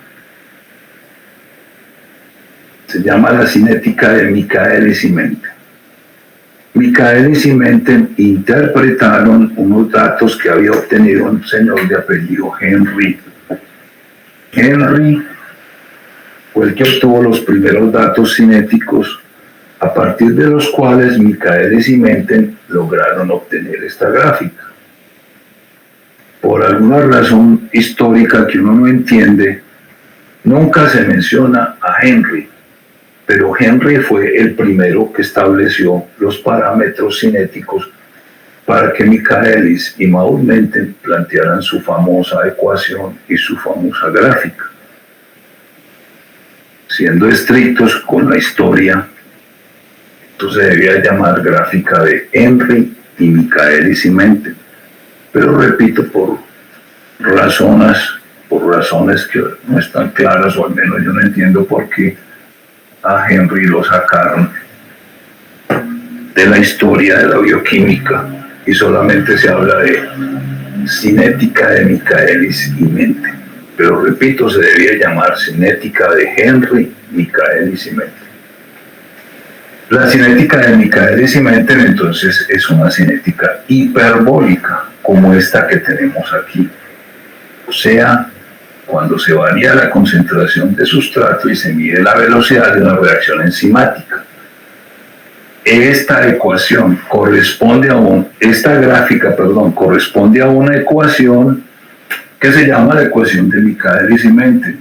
Velocidad es igual V máxima multiplicado con su concentración de sustrato sobre Km más concentración de sustrato. Esta ecuación corresponde a esa gráfica. Esta ecuación corresponde a esta gráfica hiperbólica. Esa ecuación corresponde a esta gráfica hiperbólica. Si ustedes ven velocidad, este término que aparece aquí es la velocidad que se grafica en el eje Y. Todos los puntos de velocidad que aparecen aquí son esto. Esta es la velocidad. La concentración de sustrato son los puntos que se grafican en el eje X. La velocidad máxima es la velocidad que se obtiene cuando la enzima está saturada por el sustrato. Falta por definir qué es Km. Km que aparece aquí en la ecuación, pero todavía no aparece en la gráfica. Km quiere decir constante de Michaelis, por razones obvias. Constante de Michaelis. Y se puede determinar a partir de la ecuación o a partir de la gráfica. Cuando yo obtengo a partir de la gráfica, obtengo el Km gráficamente hablando se obtiene de la siguiente forma. Yo cojo la velocidad máxima, cierto que la tengo pues graficada aquí. Esta sería la velocidad máxima, o sea, cuando la gráfica tiende a aplanarse en esa meseta. Yo cojo la velocidad máxima.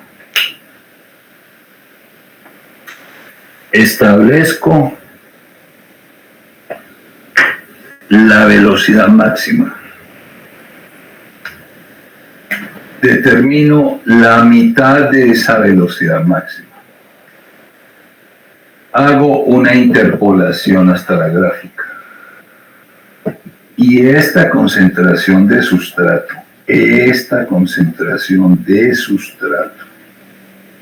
que corresponde a la mitad de la velocidad máxima, es lo que se llama el Km. O sea que el Km, la constante de Michaelis en una enzima particular con un sustrato particular, es una constante. Por eso se llama así. Y es una concentración de sustrato particular. ¿Qué tiene de particular? Que corresponde a la mitad de la velocidad máxima. O sea que nosotros podíamos decir que el Km es la concentración de sustrato que semisatura la concentración de enzima. O sea, es la concentración de sustrato que alcanza la mitad de la velocidad máxima. Semisatura. Y es una concentración de sustrato, por eso se refleja en el eje X, porque el eje X es el eje de concentración de sustrato y por eso el Km tiene unidades de concentración. Generalmente son unidades, por ejemplo, milimolar, micromolar, hasta nanomolar, depende de la reacción, pero son unidades de concentración, o sea, milimolar, o sea, milimoles por litro. No puede ser milimoles solamente, porque es que milimoles no es una unidad de concentración, sino de masa.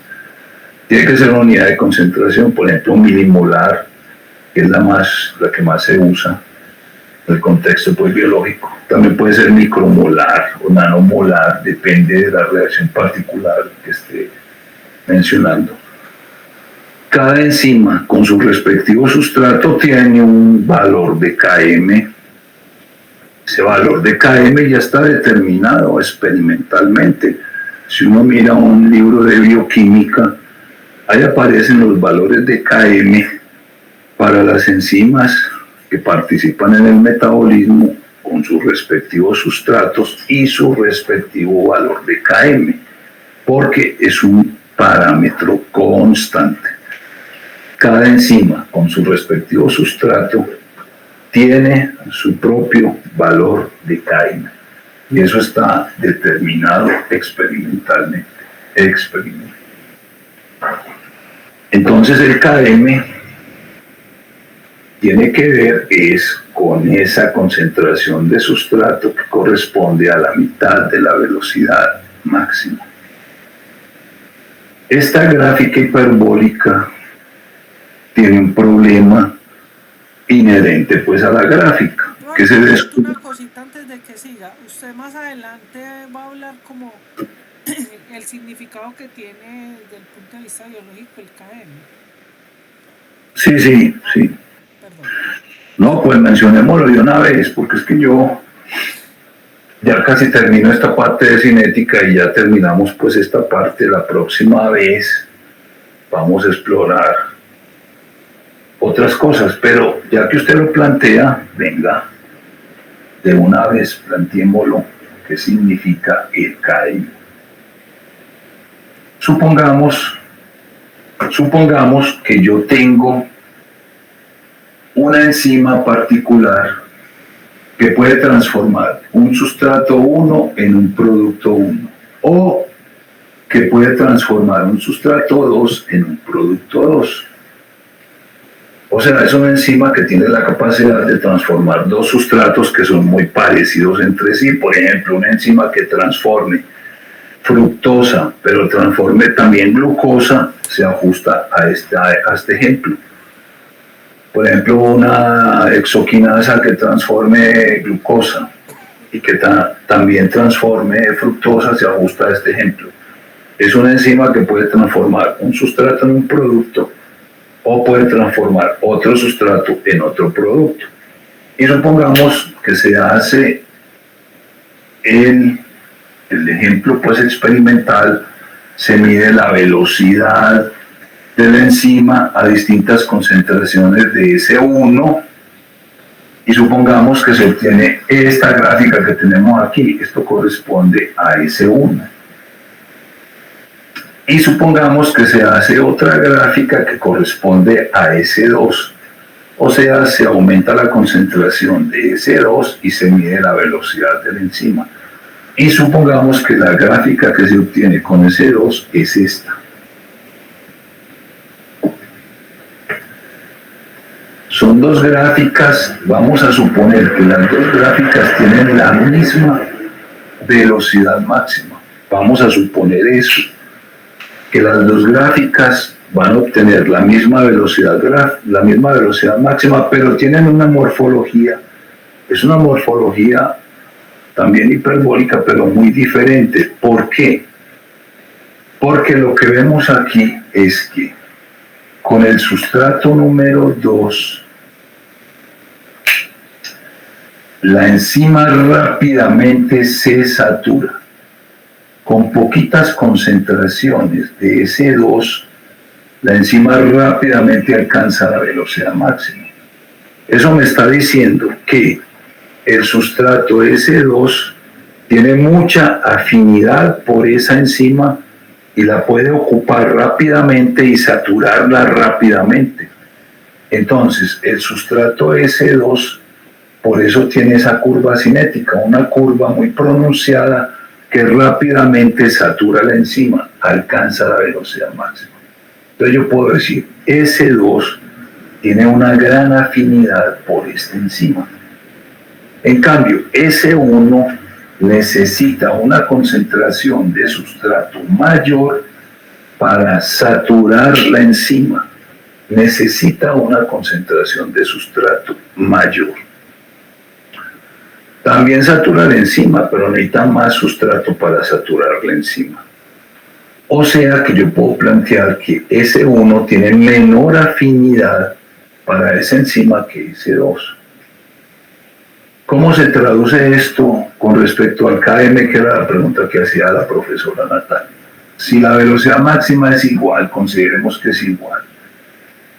Yo mido la mitad de la velocidad máxima y yo mido el Km1. Este sería el Km1. El Km1 sería esto. Esto sería el Km1 porque yo mido la mitad de la velocidad máxima, hago una interpolación a la gráfica, bajo hasta aquí y esto sería el Km1. En cambio el Km2 sería este.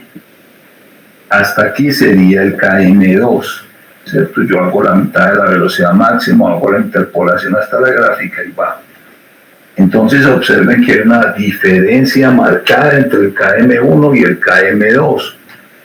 O sea que yo puedo decir que el Km1 y el Km2 están reflejando la afinidad de la enzima por ese sustrato, de ese sustrato por esa enzima. Y yo puedo concluir que son inversamente proporcionales, o sea, mirando esta gráfica comparativa entre los dos sustratos, yo puedo decir que a menor Km implica mayor afinidad de esa enzima por ese sustrato, o de ese sustrato por esa enzima. Entonces, el Km es un parámetro muy valioso en el contexto bioquímico porque eso permite apreciar en una vía metabólica cuál es el destino privilegiado de un sustrato con respecto a una enzima, porque el Km es el que va a determinar cuál es el sustrato que va a ser transformado primero si una enzima tiene dos posibilidades de sustrato. Que tenga el menor Km va a ser transformado primero. O sea que es un parámetro muy valioso. La otra cosa que se desprende de esto es la siguiente. Una enzima que tenga una gran afinidad por su sustrato es una enzima que rápidamente se satura. ¿Qué quiere decir eso? Que es una enzima con una gran afinidad pero con una baja capacidad. ¿Qué quiere decir baja capacidad? Que la enzima con pequeñas cantidades de sustrato rápidamente se satura. Entonces su capacidad se disminuye en aras de su mayor afinidad. Entonces esas enzimas que se saturan rápidamente con el sustrato son enzimas de una alta afinidad pero de una baja capacidad. En cambio, estas enzimas que tienen un Km mucho mayor para el sustrato son enzimas de baja afinidad pero con una gran capacidad, porque la cantidad de sustrato que se agrega para que sature la enzima es muchísimo mayor. Entonces, esas enzimas son de gran capacidad y de baja afinidad. Eso que aparentemente es una cosa sin importancia, tiene profundas implicaciones metabólicas, funcionales. Porque nosotros a veces necesitamos enzimas de una alta afinidad y de baja capacidad. En cambio, a veces necesitamos enzimas de una gran capacidad y de menor afinidad. Voy a poner un caso concreto. La hexoquinasa. La hexoquinasa es la enzima que coge el sustrato, que es la glucosa, por ejemplo, es una glucosa. Entra la glucosa a través de un transportador de glucosa que está en la membrana. Entra la glucosa. Y una vez que entra a la célula, la glucosa es cogida por esta enzima que es la hexoquinasa y coge una molécula de ATP, le quita un fosfato al ATP y se lo transfiere a la glucosa y la convierte en glucosa 6-fosfato. Esa transformación es importante porque eso evita que la glucosa refluya a la sangre, porque estos transportadores pueden entrar o sacar glucosa. Entonces, tenemos varias exoquinasas, depende de la célula. Por eso, por ejemplo, tenemos una exoquinasa en los eritrocitos que tiene un KM muy bajito es 0.01 milimolar para la glucosa. Eso quiere decir que esa enzima rápidamente está saturada por la glucosa y prácticamente a la concentración de glicemia normal, la enzima está trabajando en velocidad máxima. Entonces, en un eritrocito es muy importante que la enzima que va a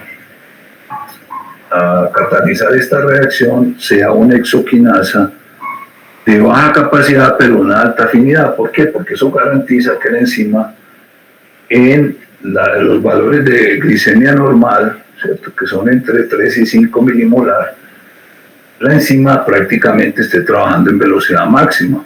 Eso es muy importante porque el eritrocito depende exclusivamente de glucosa como sustrato energético. Entonces, por eso se necesita una enzima que siempre esté trabajando en velocidad máxima.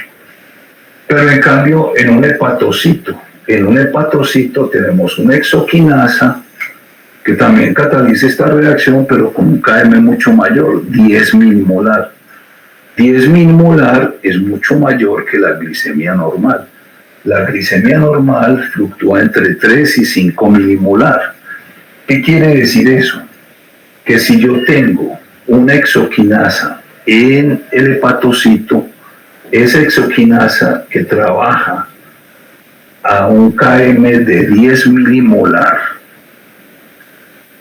necesita mucho sustrato, necesita mucha glucosa para saturarse. Esa enzima tiene una gran capacidad, o sea que esa enzima es sensible a la hiperglicemia. En cambio, la exoquinasa que trabaja en el eritrocito no es sensible a la hiperglicemia. ¿Por qué? Porque la exoquinasa del eritrocito ya está saturada. Está saturada pues a 1, a 2, a 3 milimolar de glucosa. O sea que al valor de glicemia normal, que es de 3 a 6, la exoquinasa del eritrocito es insensible a la hiperglicemia, ella siempre está en velocidad máxima. Pero la exoquinasa que trabaja en el hepatocito es sensible a la hiperglicemia. ¿Qué quiere decir eso? Que si yo tengo 3 milimolar de glucosa, la velocidad va a ser, por ejemplo, esta sería la velocidad a 3 milimolar. Pero si yo aumento a 5 milimolar, que sería pues el límite superior de la glicemia normal, la enzima tiene capacidad de reaccionar, o sea, lo que hace es fosforilar más glucosa. ¿Y eso por qué es importante en el hígado? Porque la exoquinasa del hígado tiene que ser capaz de detectar una hiperglicemia, porque esa exoquinasa, esa glucosa que va a entrar al hígado, está destinada para que se convierta en glucógeno. Entonces, si se convierte en glucógeno,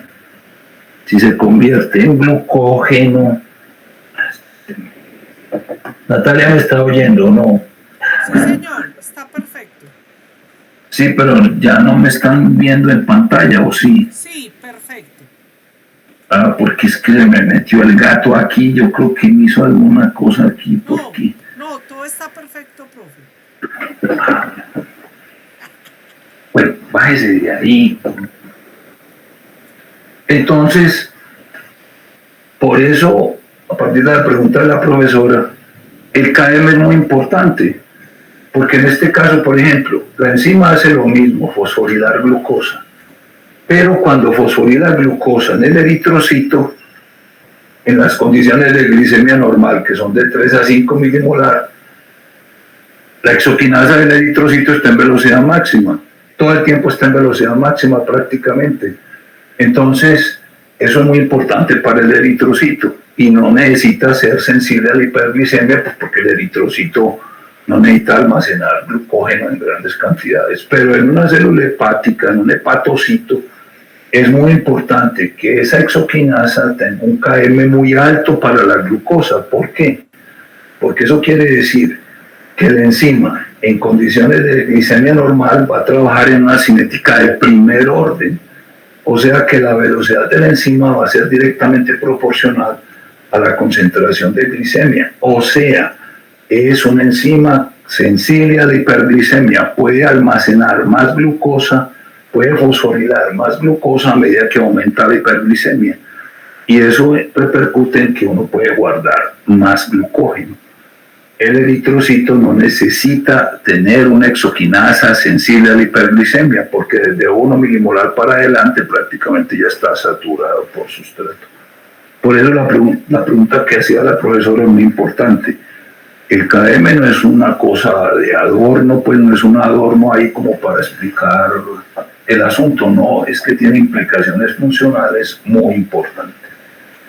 Pero eso se ve plenamente, su importancia se ve plenamente ya pues cuando uno analiza vías metabólicas y la importancia de que tiene el KM en distintas vías metabólicas. Natalia, ya terminé por ahora, dejemos... Profe, pero faltó lo del problema que tiene la gráfica. Ah, bueno, eso sí lo podemos analizar ya porque eso hace parte de esto, sí, claro, siquiera me acuerdo. Lo que dice la profesora, esta gráfica tiene un problema muy serio inherente a la gráfica desde que se publicó por allá en 909, me parece que fue eso, al principio del siglo XX, cuando se publicó, inmediatamente se detectó que tiene un problema. ¿Cuál es el problema? Que esta hipérbola rectangular tiende a infinito. O sea, las gráficas que tienden a infinito se llaman gráficas asintóticas, tienden a infinito. ¿Por qué es tan importante detectar que esta gráfica tiende a infinito? Es una gráfica asintótica. Eso quiere decir que cuando usted hace un experimento y elabora pues una gráfica de estas, la velocidad máxima que usted anota aquí es una velocidad máxima aproximada.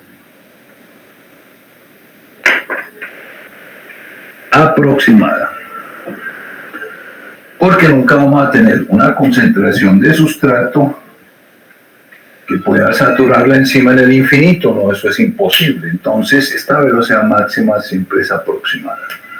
Y el Km que se determina aquí gráficamente, como se determina con la velocidad, con la mitad de la velocidad máxima, también es aproximado. O sea, esta gráfica tiene ese problema de que esos dos parámetros solamente se pueden determinar de una manera aproximada.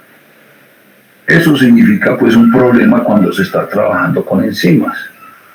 Por eso se plantearon desde el principio fórmulas para obviar ese problema de las aproximaciones en la gráfica hiperbólica.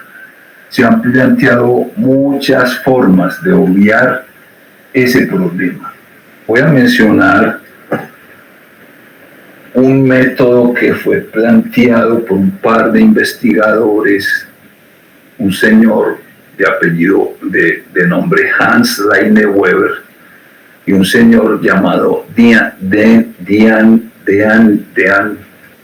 ¿cómo se pronuncia? De Hamburgo. Hans Leineweber y de Hamburgo. Este par de señores en 1934 publicaron un artículo donde proponen una forma de obviar las aproximaciones que tiene la gráfica de Michaelis-Menten. Se llama la transformación de Leineweber-Burg o la transformación de los dobles recíprocos. la transformación de los dobles recíprocos. Natalia, usted sí me está viendo, usted no me está viendo. Perfectamente, profe, todo se está viendo y se está escuchando súper bien. Debe ser que está como en sleeping su computador, pero se está viendo. Es que se me paró el gato ahí, no me di cuenta. Tranquilo, profe, yo le aviso si cualquier cosa. ¿En qué se basa la propuesta de este par de señores? Cuando yo tengo una hipérbola rectangular es equivalente, o sea, contiene la misma cantidad de información que una línea recta que no pasa por el origen. Estas dos gráficas son interconvertibles. Esta gráfica se puede convertir en aquella gráfica. Son, desde el punto de vista matemático, geométrico, son interconvertibles. Esto es una hipérbola rectangular. Esto es una línea recta que no pasa por el origen. ¿Qué quiere decir eso? Que tiene un intercepto sobre el eje Y, este es el eje Y, el eje X. Tiene un intercepto sobre el eje Y que se llama B. Este intercepto sobre el eje Y hace que la gráfica no pase por el origen. Entonces, por eso la ecuación es Y igual a M por X más B. Más B quiere decir que tiene un intercepto. Si fuera Y igual a MX solamente pasaría por el origen, pero si yo pongo más B, quiere decir que tiene un intercepto sobre el eje Y. Entonces, esos dos señores manipularon la ecuación de una hipérbola rectangular y a través de una manipulación muy sencilla, que ya la voy a mencionar, la convirtieron en una ecuación de una línea recta que no pasa por el origen. ¿Qué hicieron estos dos señores? Cogieron la ecuación original, que es esta: B es igual B máxima por concentración de sustrato sobre Km más concentración de sustrato. Esta es la ecuación de la hipérbola rectangular, la ecuación de Michaelis-Menten. Lo que hicieron en primer lugar fue invertir la ecuación. Eso se puede hacer pues en términos matemáticos. Yo puedo invertir una ecuación a ambos lados del igual. B máxima por S. Invirtieron la ecuación. Cuando la ecuación se invierte, aparece un factor común de estos dos términos. Entonces ellos ampliaron ese factor común. Km, S. B máxima por S, B máxima por S. Cuando amplían ese factor común, entonces eso les permite cancelar esta concentración de sustrato con esta concentración de sustrato. Y ya lo que sigue es hacer un rearreglo de la ecuación y ponen 1 sobre B es igual. Yo puedo cambiar este término y poner Km sobre B máximo multiplicado por 1 sobre S. O sea, este término equivale a esto. Más 1 sobre B máximo. Esta es la ecuación de Leibniz-Weber-Burg.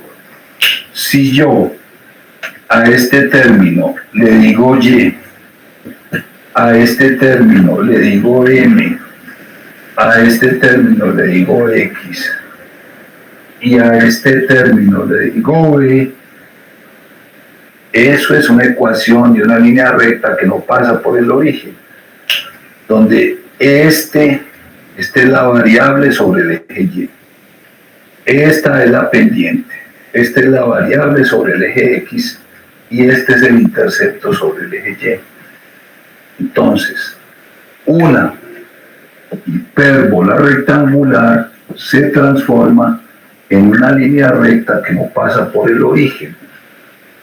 Aquí, cuando es una hipérbola rectangular, aquí pongo velocidad, aquí pongo concentración de sustrato. Aquí ya no pongo velocidad, sino 1 sobre velocidad. Aquí no pongo concentración de sustrato, sino que pongo 1 sobre concentración de sustrato. Claro, aquí está, X.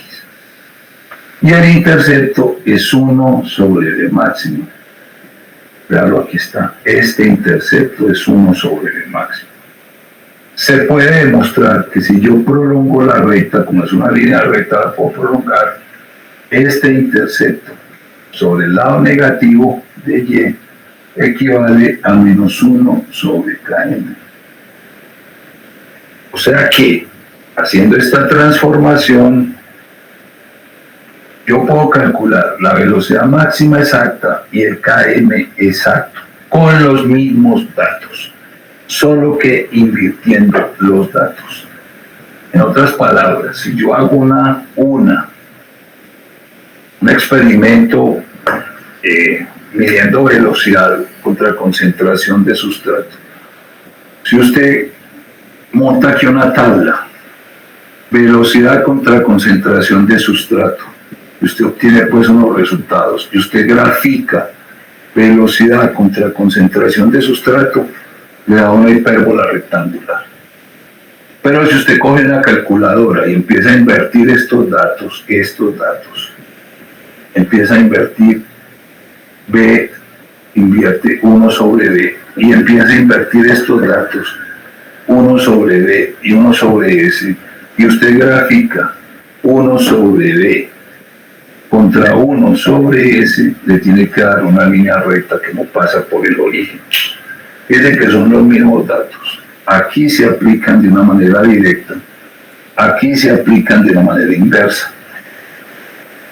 Cuando usted utiliza los datos de una manera directa, obtiene una hipérbola rectangular con las limitaciones que acabé de decir. La velocidad máxima es aproximada, el km es aproximado, pero cuando usted transforma eso en dobles recíprocos, por eso se llama transformación de los dobles recíprocos, porque los dos parámetros se invierten y se enfrentan invertidos. Entonces aquí ya usted puede determinar el km y la velocidad máxima de una manera exacta. Por eso esta transformación es muy utilizada cuando uno quiere obtener velocidad máxima y km de una manera exacta. Listo, Natalia, ya con eso termino esta parte de cinética. Nos queda pendiente para la próxima vez hablar de inhibición y de regulación enzimática.